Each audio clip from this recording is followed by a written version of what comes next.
Malam ini malam Aidil Adha. Alhamdulillah, ini adalah hari raya Aidil Adha, hari raya korban, hari raya haji yang cukup istimewa untuk umat Islam seluruh dunia. Hari ini hari ketika mana kita memberi makan kepada orang yang memerlukan. Kalau hari raya Aidilfitri itu dah cukup istimewa.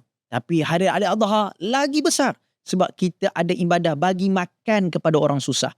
Dan 4 hari ini kita tak berpuasa. Sebab apa? Allah Ta'ala minta kita meraihkan orang dengan bagi makan. Buat jamuan semampu kita. Yang buat korban, tahniah. Alhamdulillah. Anda telah melaksanakan sunnah yang cukup besar. Bagi yang tak sempat buat, tak apa. Tahun hadapan, boleh kita rancang buat lagi. Apa kita nak buat pada hari raya Aidil Adha?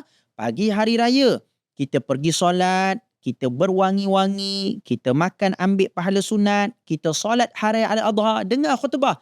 Dan sepanjang 4 hari, 10, 11, 12, 13 Zulhijjah, kita bertakbir.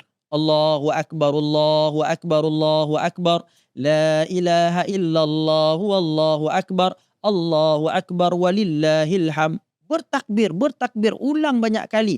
Pagi sampai ke malam, sampailah selesai 13 Zulhijjah.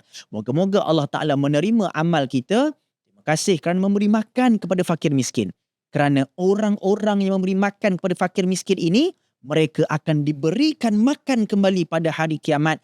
Man at'aman nas at'amallahu yaumil qiyamah. Barang siapa yang bagi makan, kemudahan, kesenangan kepada orang di atas muka bumi, Allah takkan melupakan dia. Allah akan membalas kebaikan dia tadi dengan memberi makan untuk dia di hari akhirat.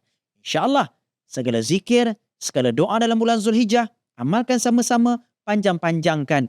Moga-moga kita dapat beramal dan diampunkan dosa. Selamat Hari Raya Aidil Adha. Amalkan. Pasti mustajab.